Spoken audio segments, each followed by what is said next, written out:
Hello friends, in this video I'm going to talk about 186 visa and 187 visa. So we have got one subscriber, his name is Ravi Naik, and he has asked me what is the process to get a 187 visa. Along with 187 visa, I'm also going to talk about 186 visa because both these visas are closely related. They are also called as ANS visa. ANS means Employer Nomination Scheme. That means only those guys who have got the employer nomination can apply for this visa, 186 and 187. So both are like PR visa, permanent resident visa.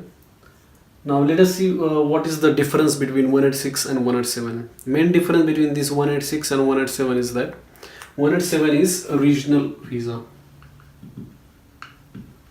That means if you are working for an employer in a regional area of Australia, then you can apply for 187. Otherwise, if you are living in the city, working in the city, then you can apply for 186 visa. That's the only main difference between 186 and 187. Both are PR visa and ENS visa. Now let us see what is the in detail, like what are the streams available in each of these visa, 186 or 187. So mainly there are two streams here: direct entry stream and temporary residence transition stream. So in direct entry, what happens is that you don't need to stay with your employer for say 2 years, 3 years, like that.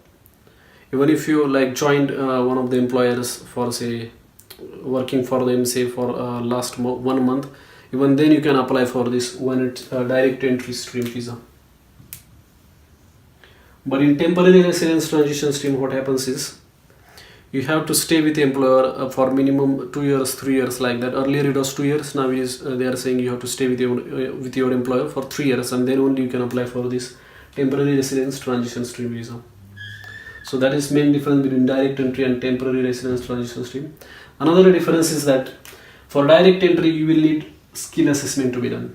So you need to get your skill assessed through skill assessment authorities. But if you are applying under this stream, there is no skill assessment and there are no points table, and you don't need to worry about points table in this visa.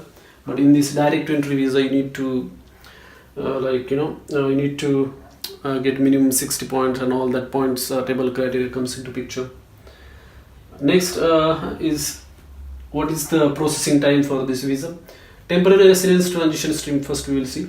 Earlier it was 7-8 months, but recently they have changed it to 12 months. So the applications are being delayed because of there is a huge rush for the applications. And for direct entry, it is even more than that. They are taking like 16 to 24 months for processing. Now let us see what all documents or what other things you need to worry about. So just like for any other PR visa like 189 or 190, you will need to prove your English proficiency through IELTS or any other English test exam. Then you also need to clear these medicals, and you also need to get this police clearance certificate from each country where you have lived for more than 12 months. And finally we'll see what are the costs. So for primary applicant, the cost is $3,670. For your spouse or the co-applicant, secondary applicant, it is $1,800, and for dependents, for kids or children, $900 per children. So that is how this 186 187 visa works out. If you have more questions related to this one, let me know through the comments.